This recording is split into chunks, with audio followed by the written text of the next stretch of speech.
Hello बच्चों, मैं विपिन शुक्ला स्वागत करता हूं आप सबका अपने पसंदीदा परिवार बिहार बोर्ड्स विद्याकुल पर। कैसे हैं साथियों? उम्मीद करते हैं बढ़िया होंगे, शानदार, जिंदाबाद, ज़बरदस्त होंगे। बच्चों, आज का सेशन बेटा बहुत ही शानदार तरीके से, बहुत ही बेहतरीन ढंग से हम लेकर के आए हैं। बेटा आप लोगों के बहुत ज़्यादा डिमांड था, सर 9th क्लास का भी कुछ यूट्यूब पे करा दीजिए। बेटा मैं हमेशा प्रयास करता हूँ कि मैं कुछ न कुछ चीज़ें आपको लगातार देता रहूँ, चाहे आपकी कक्षा 10 के बच्चे हों, चाहे आपकी कक्षा 9 के बच्चे हों। तो आज आपकी उसी डिमांड पे बेटा मैं पाठ नंबर 3 लेके आया हूँ, आप लोग जानते हैं, जिसका नाम है ग्राम गीत का मर्म। बेटा वास्तव में बहुत ही इंटरेस्टेड चीज़ें हैं, आप पढ़ोगे तो आप कहोगे वाकई में क्या चीज़ें हैं। आज के समय में बेटा क्या चल रहा है, आज के समय हम लोग बेटा जो ये लोकगीत है, चीज़ें तरह तरह की है, जो आधुनिक गीत आप लोग सुन रहे हैं भैया, तो आज के कुछ समय पहले जो गांव के गीत होते हैं उसी के बारे में इस पूरे पाठ में बताया गया था, जिसके लेखक भाई कौन हैं? लक्ष्मी नारायण सुधांशु जी हैं। तो हमारी बातों को बहुत ध्यान से सुनिए भैया। तो हमने लिखा है कक्षा 9 बिहार बोर्ड्स के लिए भैया, हम लोग हिंदी पढ़ रहे हैं। बहुत ही आराम से एक एक बातों को हमारे सुनिएगा भैया, ताकि एक एक चीज़ों को सुनने के बाद अंतिम में हर प्रश्न का जवाब बहुत बेहतरीन ढंग से आप लोग दे पाएंगे। ये क्या है भैया? ग्राम गीत का मर्म। इसका पहले मतलब क्या होता है भैया? ग्राम का मतलब होता है गांव। गांव बात समझ पाते हैं? गांव का गीत जो होता है उसका मर्म, मर्म का मतलब होता है भाई भेद। मर्म का मतलब होता है भेद, मर्म का मतलब होता है रहस्य, मर्म का मतलब होता है स्वरूप। ये तरह तरह चीज़ें होती है भाई। जैसे बेटा आप लोग सुने होंगे प्रभु रामचंद्र जी का न, लक्ष्मण हूँ यह मर्म न जाना, जो कछु चरित्र रचा भगवाना। भगवान ने भगवान के चरित्र के बारे में, भगवान का क्या मर्म था, उसको लक्ष्मण जी जो उनके साथ हमेशा रहने वाले थे वो भी नहीं जान पाए थे। यानी भैया मर्म का मतलब भेद होता है, रहस्य होता है, स्वरूप होता है। यानी हमको किसका भाई यहाँ पे मर्म जानना है भाई? जो गांव के गीत होते थे उनका कैसा स्वरूप होता था, उनका क्या क्या भेद होता था, आज इसी के बारे में हम लोग समझने चल रहे हैं। यानी बेटा यहाँ पे आपके लक्ष्मी नारायण सुधांशु जी ये बताते हैं पूरी बात को। बेटा जब स्टार्टिंग में आप सुन लेते हैं तो होता है स्टार्टिंग में सुनने के बाद पूरे पाठ को आप लोग बहुत अच्छे समझ पाते हैं। तो बेटा लक्ष्मी नारायण सुधांशु जी बताए हैं कि जो ग्राम गीत का मर्म होता है, जब पहले जो गांव के गीत होते थे आज बेटा समाप्त हो गए हैं। पहले बेटा गांव के गीत कैसे होते थे? जो हमारे यहाँ की माताएं होती थी, बहनें होती थी, पहले भाई जो हमारे यहाँ चक्की चलती थी, जांत चलती थी, और जांत चलते समय वहाँ पे गीत गाया जाता था। बात समझ पा रहे हैं? जैसे जो पुरुष होते थे भाई, बैल की, जब बैल से भाई खेती होती थी, जब हल जोतते थे भाई, पानी भरते थे भाई। हमारे यहाँ पहले समरसेबल नहीं होता था, इंजन नहीं होता था, कुएं से पानी भरा जाता था। लेकिन जो गांव गीतों की प्रधानता होती थे, वो सबसे पहले शुरुआत कौन किया भाई? वो सबसे पहले इसमें महिलाओं ने शुरुआत किया। यानी महिलाओं का अस्तित्व ग्राम गीतों में ज़्यादा है भैया। महिलाएं भाई जैसे धान लगा रही हैं ना, इस समय धान चल रहा है ना, तो महिलाएं गीत गाती हैं बढ़िया से। आज भी आप लोग सुने होंगे, अब तो बहुत कम हो गया होगा। कहती हैं भईनी धीरे धीरे धनवा गो तो सामनत आई जाती हो। तो ऐसी से बना बना के गाती हैं, जो उनके साथ रहती है वो गाती हैं। जैसे बेटा जो हम लोग आज चक्की से जाते हैं, गेहूं पिसवा लाते हैं भाई, तो ऐसे सुबह जो प्रतिदिन होती थी, औरतें अपने हाथ से, एक औरत उधर बैठती थी, एक औरत इस साइड बैठती थी, दोनों ऐसे पीसती थी भैया, और गाना गा गा के पीसती थी। तो भाई इनका सबका उद्देश्य क्या होता है? जैसे मसाला पीस रही हैं भाई ना सील लोढ़ा पे, तो इससे एक्सरसाइज भी होता था, मेहनत लगती थी। आज के समय में ऐसे नहीं है मिक्सचर दबा दिए, ची मसाला पीस उठा, नहीं भाई। उस समय होता क्या था? ऐसे मसाला पीसते थे भाई और गीत भी गाते थे। गीत गाने का एक उद्देश्य होता था बच्चों, क्या होता था हो? कि थकान शरीर में न लगे। जो काम हम लोग करते थे महिलाएं हमारे, वो उसमें होता क्या था? थकान उनको न लगे और कब समय व्यतीत हो जाए, ये सब चीज़ें इसलिए बेटा गीत गाया जाता था। जैसे शादी विवाह होता था, आज भी देखिए शादी विवाह में जब अलग अलग शादी विवाह का अलग गीत होता है, गौना का अलग होता है, दोंग का अलग होता है भैया, कजरी होता है, छठ होता है, ये सब गांव के गीत होते हैं, जिसमें बुआ हुआ लोग गाती हैं कि जिसे अब रक्षाबंधन है ना, अब रक्षाबंधन गीत आती है कि बहिनी तो है राके कवो ना भोलाएब हो। जबले जियब तबले जनमई लौटाइब हो। और उधर से वो बहन भी कहते थे कि भैया मेरे राखी के बंधन को निभाना। ये तो चीज़ें आज थोड़ा आधुनिक हो गई हैं, लेकिन इसके पहले और चलिए विवाह हुआ में जो गारी वगैरह गाए जाते थे, यही सब गाँव के गीत होते थे बेटा। और आज हमको उन्हीं के बारे में पढ़ना है। अब आप समझ गए होंगे कि पूरे चैप्टर में किसके बारे में पढ़ना है। तो एक एक चीज़ों को बहुत अच्छे ढंग से बेटा सुनिएगा। जहाँ जहाँ मैं हाईलाइट किया हूँ उस पॉइंट को एकदम इम्पॉर्टेंट मानिएगा भैया। कहते हैं लक्ष्मी नारायण सुधांशु पूछेगा ग्राम गीत मर्म पाठ के लेखक कौन है भैया, तो बता देना लक्ष्मी नारायण सुधांशु जी हैं। लक्ष्मी नारायण सुधांशु का जन्म 18 जनवरी 1907 ईस्वी को जिला पूर्णिया बिहार के रूपसपुर नामक गांव में हुआ था भैया। इतनी बातें याद हो गई हो। ये काशी हिंदू विश्वविद्यालय से एमए तक शिक्षा प्राप्त किए थे भाई। पूछेगा भाई एमए की शिक्षा कहाँ से प्राप्त किए थे, काशी हिंदू विश्वविद्यालय से, जहाँ आपके प्रधानमंत्री जी आज सांसद चुने गए हैं भाई, वहीं से। साहित्य के अतिरिक्त राजनीतिक क्षेत्र के भी मुख्य कार्यकर्ता थे भाई। उनका साहित्य में तो था ही, लेख तो लिखते ही थे, कहानी तो लिखते ही थे, लेकिन उसके साथ साथ उनका राजनीति में भी ज़्यादा योगदान था भैया। हाँ, बिहार विधान परिषद के अध्यक्ष भी रहे भैया। एक विधान परिषद होता है, एक विधान सभा होता है। हाँ, विधानसभा विधान परिषद ये बेटा आपके होते हैं। जो विधानसभा होता है बेटा, जैसे आपके हुए जितने विधायक जाते हैं बेटा और जहाँ बैठते हैं वो विधानसभा होता है। और विधान परिषद का चुनाव जो होता है बेटा ये अप्रत्यक्ष रूप से होता है, इसको जनता नहीं करती है भैया। तो ऐसे ये दो अंग है आप कह सकते हैं भैया। विधान परिषद के अध्यक्ष भी रहे। साहित्यिक पत्रकारिता के क्षेत्र में उन्होंने पटना की अवंतिका नामक मासिक पत्रिका का संपादन भी किया भैया। पूछेगा मासिक पत्रिका का संपादन भैया किस नाम से किया भाई, अवंतिका नामक मासिक पत्रिका का संपादन किया। तो एक क्वेश्चन, दो क्वेश्चन, तीन क्वेश्चन, 4 क्वेश्चन, 5 क्वेश्चन, 6 क्वेश्चन और 7। इस पूरे स्लाइड से बहुत ही इंपॉर्टेंट स्लाइड बेटा, 7 क्वेश्चन आपको यहीं से मिल जाते हैं। अभी बेटा लगातार 2-3 बार से पूछ लेता है ये क्वेश्चन कि इनका किस जिला में हुआ था, जन्म कब हुआ था। बहुत ही इंपॉर्टेंट चीज़ें हैं बेटा। करते हैं साहित्य के क्षेत्र में उनकी प्रसिद्धि का मुख्य आधार आलोचना है।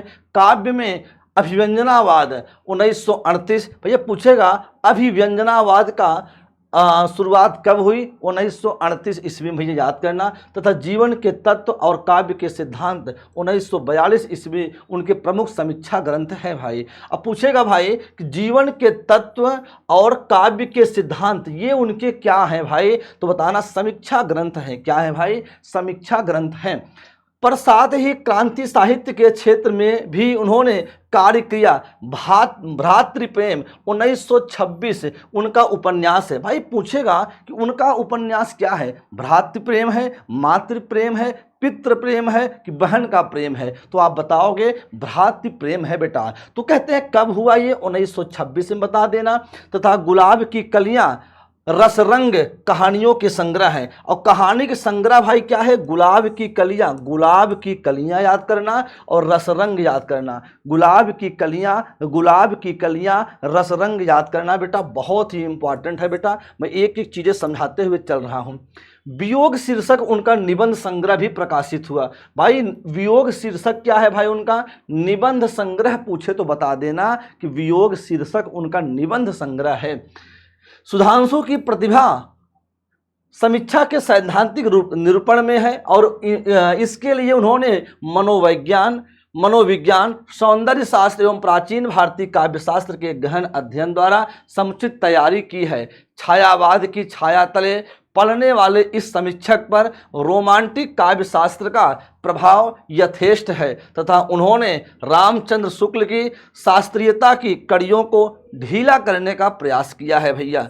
यानी प्रस्तुत निबंध में सुधांशु जी ने ग्राम गीत के मर्म का उद्घाटन करते हुए काव्य और जीवन में उनके महत्व का निरूपण किया है। यानी उन्होंने आज जो हम लोग पढ़ने चल रहे हैं ग्राम गीत का मर्म भैया, इसका उन्होंने कहाँ चर्चा किया है भाई, काव्यों के माध्यम से भी बताने का प्रयास किया है, और आज हमारे भैया जीवन में इसका बहुत महत्वपूर्ण योगदान दिया है भैया। उनके जीवन में उनके महत्व का निरूपण किया है। ग्राम गीत का उद्भव और उसकी प्रकृति का अनुसंधान करते हुए, अनुसंधान मतलब होता है खोज करते हुए, उन्होंने प्रतिपादित किया है कि जीवन की शुद्धता और भावों की सरलता का जितना मार्मिक वर्णन ग्राम गीतों में मिलता है उतना परवर्ती गीतों में नहीं।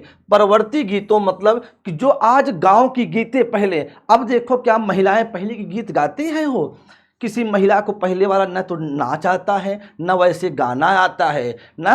आज की महिलाएं क्या गाती हैं, आज की लड़कियां क्या गाती हैं, आज की लड़कियां तो रील्स बना रही हैं, इंस्टाग्राम पे रील्स बना रही हैं, फेसबुक पे रील्स बना के फोटो अपडेट कर रही हैं। उनको विवाह का गीत नहीं है, लेकिन पहले गाया जाता था कि रोज रोज जो लड़का निकलता था विवाह के लिए तो औरतें गाती थी। आज भी हमारी जो दादी होती हैं, बुआ हुआ हैं, वो गाती हैं कैसे कि रोज रोज टहरा भैया हीरो बनी के, आज काहे बैठा बाटा दुल्हा बनी के, मम्मी तो तोहरो वही है साथ पापा हो, ऐसे गाती थी भैया।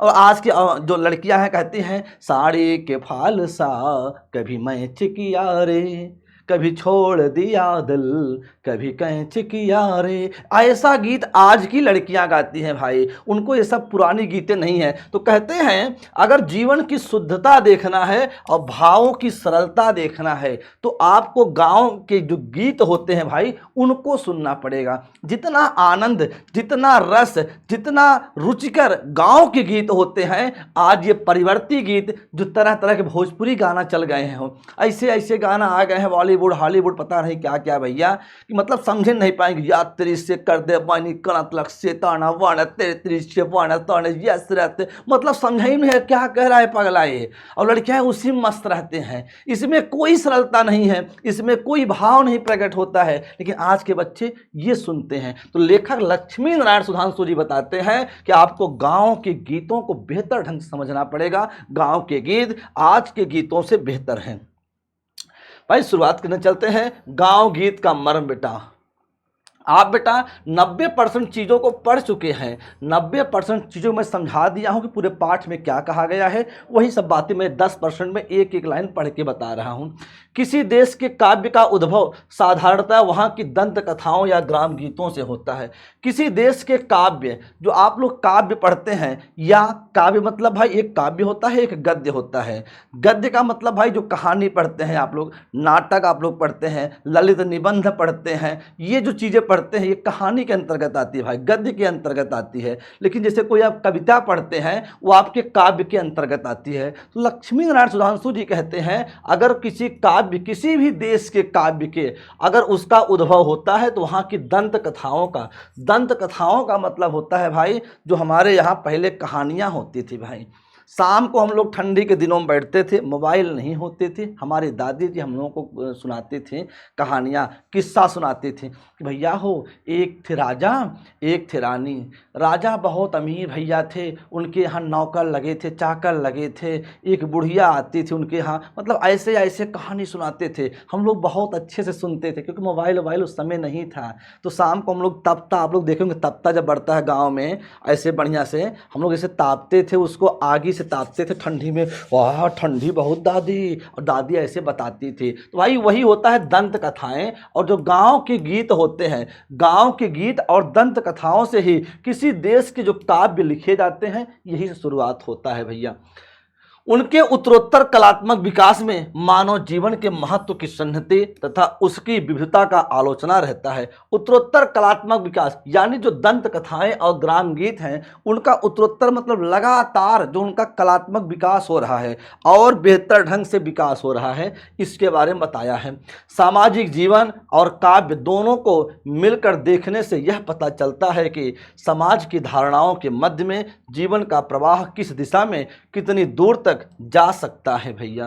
परिस्थिति के परवशत के कारण जीवन किस सीमा तक पंगु बना है और कहाँ तक उसने परिस्थिति या समाज की रूढ़ियों पर विजय।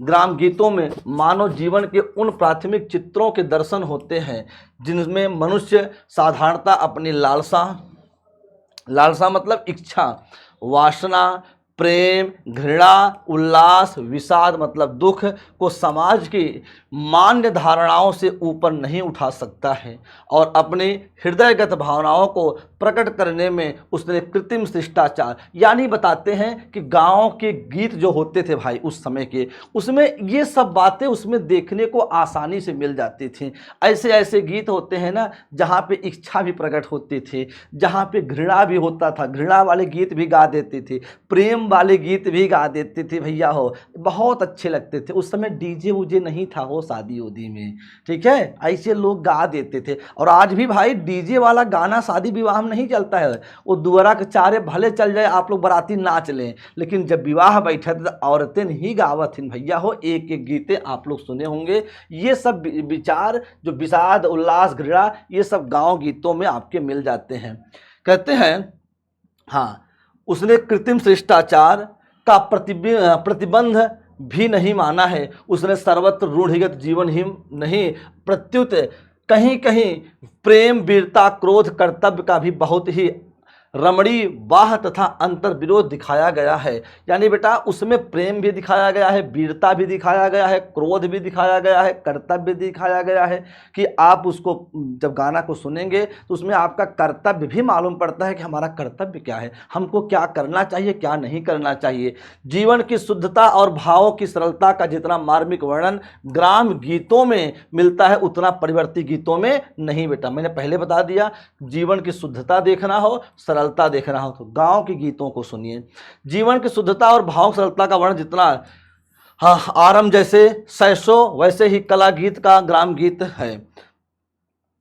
कहते हैं जीवन का आरंभ जैसे सैसो है, जैसे मानव सैसो मतलब होता है भाई जन्म से लेकर के 6 वर्ष तक की उम्र, जन्म से लेकर के 6 वर्ष तक की उम्र जो होती है उसे सैसो काल कहते हैं। क्या कहते हैं भैया? सैसो। आज देखो वैसे हमारे जीवन की शुरुआत है ना, हम अभी 50 साल जिएंगे, 60 साल जिएंगे, 100 साल जिएंगे, कितना जिएंगे, लेकिन जैसे हमारे जीवन की शुरुआत सैसो काल से होती है कि जन्म से लेकर 6 साल, 1 साल, 2 साल, 3 साल, 5 साल, फिर 50 साल आए, जीवन शुरुआत कहाँ से होता है भाई? सैसो काल से होता है। उसी प्रकार से कहते हैं भाई कि जो कला गीत हैं, जो कला गीत, जो आज के गीत भोजपुरी, बॉलीवुड, हॉलीवुड, पता नहीं क्या क्या आ गए हैं, इनका सबका शुरुआत कहाँ से भाई? ग्राम गीतों से ही इनका शुरुआत है भाई। ग्राम गीत संभवतः वह जाति आंसू कवित्व है जो कर्म या क्रीड़ा के ताल पर रचा गया है भैया।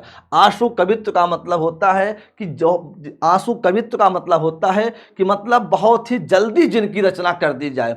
ऐसी ऐसी महिलाएं होती थी भाई हमारे यहाँ, मतलब बना बना के गीत गा देती थी, पता ही नहीं आपको चलता था कि कैसे गीत बनाया गया है।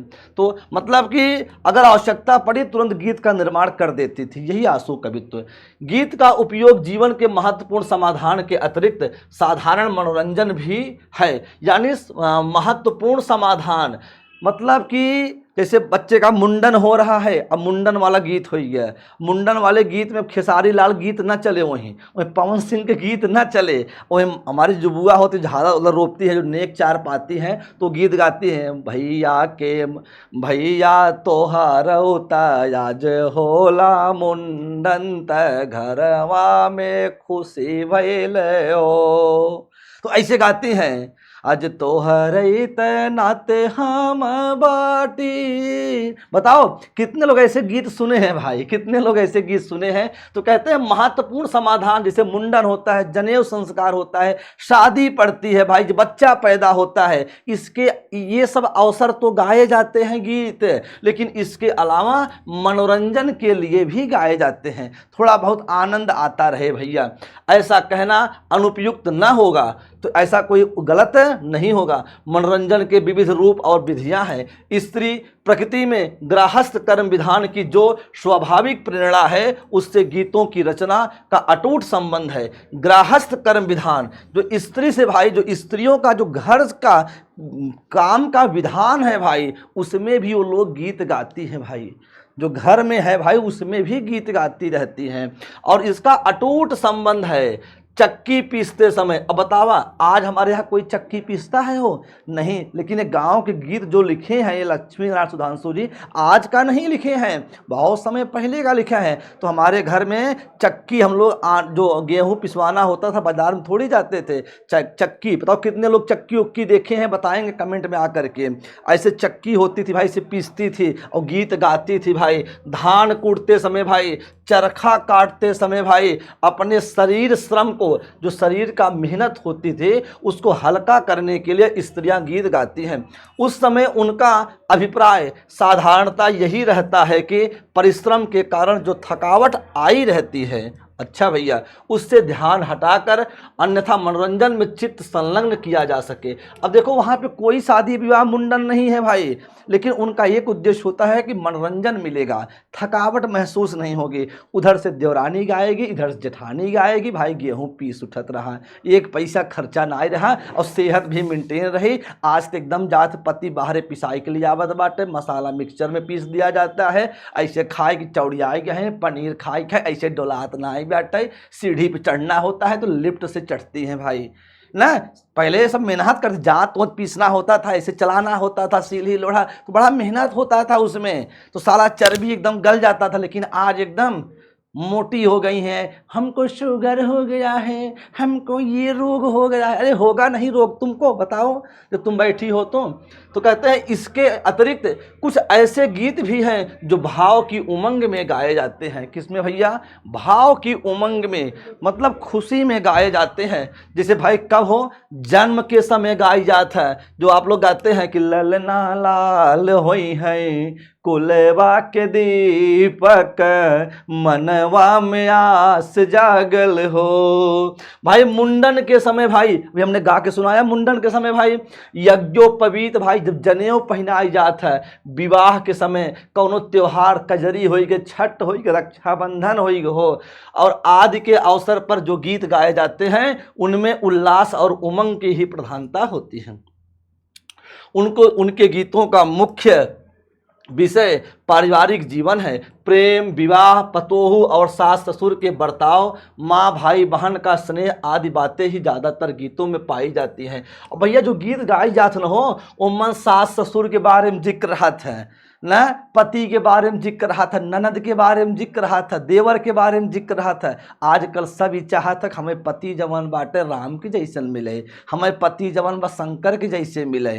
पति तो राम के जैसे चाहिए लेकिन अपना सीता के जैसे न बन पाई हैं, अपना सपुणखा जैसे बनी हैं। लेकिन ससुर चाहे दशरथ जैसन, सासु चाहे कौशल्या जैसन, लेकिन अपना सीता न बनी है, अपना सपुणखा बनी है, सुपुणखा। अरे पगला, ठीक है। तो कहते हैं स्त्री प्रकृति का अनुकरण पुरुषों ने भी किया। अब भैया हो इसी स्त्रियों का भी अनुकरण कौन किया भाई? पुरुषों। हमने बताया कि गांव गीतों में किसका दबदबा कायम रहा भाई? कौन शुरुआत किया इसको भाई? इसको स्त्रियों ने शुरुआत किया, लेकिन इस पे पुरुषों ने इसका अनुसरण किया है, इनसे सीखा।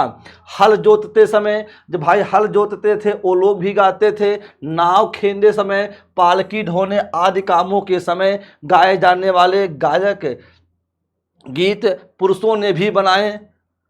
हाँ, गाए जाने लायक गीत पुरुषों ने भी बनाए, किंतु सब मिलाकर ग्राम गीतों की प्रकृति स्त्रैण ही रही। बताए ना कि ग्राम गीतों की प्रकृति, ग्राम गीतों का जो प्रारंभ करने वाली थी, इसके जनक कह सकते हैं कौन थी भाई? इसकी जननी कौन थी भाई? स्त्रियों का दबदबा कायम रहा। पुरुषत्व का आक्रमण उन पर नहीं किया जा सकता भाई। पुरुष कितना भी प्रयोग किए, लेकिन जब कभी भी बात आएगी तो स्त्रियां उसमें अव्वल हैं। आज भी देखिए शादी विवाह होता है, क्या उसमें पापा उपा गारी गावत हो? का मौसा उसा उमर गीत गावत है मुंडन उंडन के? नाही। लड़किया पैदा होत का मौसा गावत है, पापा दादा गावत है, ललना लाल हुई है? नाही। बुआ गावत है, मौसी गावत है, मम्मी गावत है, चाची गावत है, दीदी गावत है, ठीक बा, ये गीतें होती है भैया। अगर बेटा क्लास समझ में आ रही हो, सारे बच्चे लाइक कर देंगे भैया, एक बार सारे बच्चे लाइक करेंगे भाई, उसके बाद शेयर भी करते रहेंगे भैया। फिर कहता है स्त्रियों ने जहां कोमल भावों की ही अभिव्यक्ति की, वहां पुरुषों ने अवश्य ही अपने संस्कार वश प्रेम को प्राप्त करने के लिए युद्ध घोषणा की भैया। इस प्रकार मनुष्य की दो सनातन प्रवृत्तियों प्रेम और युद्ध का वर्णन भी ग्राम गीतों में मिलता है। भाई प्रेम की शुरुआत कौन किया भाई? प्रेम की शुरुआत स्त्रियों ने किया। और अपने गीतों में भाई किसका शुरुआत भाई? युद्ध का शुरुआत किसने किया भाई? पुरुषों ने किया भाई।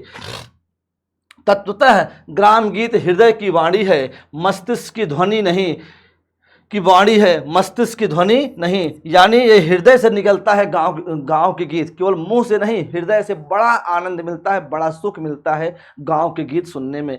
कला गीत के अंतर्गत मुक्तक और प्रबंध काव्य है। कला गीत का मतलब भाई जो आजकल के गीत हैं हो, जो खेसारी लाल, पवन सिंह, रवि किशन, पता नहीं किनके किनके भाई, हनी सिंह, इनकर से गीत को कह सकता था फालतू वाले ई सब होते हैं। दोनों का समावेश है। इनके इतिहास का अनुसंधान करने पर ग्राम गीतों पर ही आकर ठहरना पड़ता है। इसमें संदेह नहीं कि ग्राम गीतों से ही काल्पनिक तथा वैचित्रपूर्ण कविताओं का विकास हुआ है। यही ग्राम गीत क्रमशः सभ्य जीवन के अनुक्रम से कला गीत के रूप में विकसित हुई है। बेटा बताएं ना कि कला गीत की शुरुआत कहाँ से हुई है भाई? ग्राम गीतों से ही कला गीत की शुरुआत हुई है। मैं बार बार बता रहा हूँ, जिसका संस्कार अब तक वर्तमान है भाई। ग्राम गीत भी प्रथमतः व्यक्तिगत उच्छ्वास और वेदना को लेकर उद्गीत किया गया है। अब बेटा इतनी बातें थी आप लोगों के, इतनी बातें थी, मैंने बहुत आराम से आपको समझाया भैया, बहुत बेहतरीन ढंग से आपको समझाया। उम्मीद करते हैं आप पूरे चैप्टर के बारे में बहुत अच्छे ढंग से पढ़ लिए होंगे और आपको विश्वास हो गया होगा गुरुजी वाकई में आपने जितना देर पढ़ाया, स्टार्टिंग के 5 मिनट में ही आपने सब कुछ समझा दिया था, पूरे पाठ में क्या कहा गया है, कैसे कहा गया है बेटा। तो मेरा अपना उद्देश्य यही होता है, जब बेटा मैं ऐप भी पढ़ाता हूँ, मैं ऐप पे पढ़ाता हूँ, तो मैं वहाँ भी देखता हूँ ना, पहले मैं स्टार्टिंग में 5 मिनट जाते जाते पूरे क्लास को, पूरे पाठ को समझा देता हूं कि बेटा ये इसमें कहा गया है, आपको डरना नहीं है। तो बेटा मैं वैसे ही आपको यहां YouTube पे पढ़ाता हूं भैया। मैं YouTube पे क्लासेस इसलिए लेके आता हूं जो बच्चे हमारे ऐप क्लास से नहीं जुड़ सकते हैं। देखिए बेटा ऐप पे अगर आप जुड़ जाते हैं, एक बार पैसा लगा करके, वहां पे चीजें आपको रेगुलर मिल जाती हैं, एक सीक्वेंस बेटा मिल जाती है, आपको ढूंढना नहीं पड़ता है। और हम लोग भी जिम्मेदारी हो जाती है कि नहीं भाई रेगुलर एक सीक्वेंस से आपको देना है, इसका PDF देना है, इसका क्लास नोट्स आपको देना है, आपको टेस्ट कराना है, सब चीजें बेटा हम लोग वहां पे लेकर के आते रहते हैं। हर शनिवार को आपका टेस्ट होता है हमारे ऐप पे। बात समझ पा रहे हैं भैया? लेकिन बेटा जब आप यही चीजें जुड़ जाते हैं हमसे यूट्यूब पे, मान लो आपके पास पैसा नहीं है बेटा, तो हम लोग यूट्यूब पे भी बेटा आपको क्लासें लेके आते हैं। अब इसको कितना प्यार आप लोग देते हैं, कितना इसको चाहते हैं आप लोग, तो ये चीजें आपको बतानी होती है भैया। फिलहाल मैंने आज इस पाठ को बहुत बेहतरीन ढंग से बताया। एक बार सारे बच्चे पहले लाइक करेंगे, जितने बच्चे हमारे साथ जुड़े हैं, क्योंकि देखिए मैंने शुरुआत में आपसे कुछ नहीं कहा बेटा लाइक करने के लिए, कुछ करने के लिए, मैंने केवल पढ़ाया कि क्यों, क्योंकि आपका डिस्टर्बेंस ना हो। मैं और टीचरों की तरह नहीं क्लास में बातें करता रहूं, आपका डिस्टर्बेंस हो। अब भाई जिसको जाना होगा अंतिम वो चला जाएगा, हमारी बात को नहीं सुनेगा।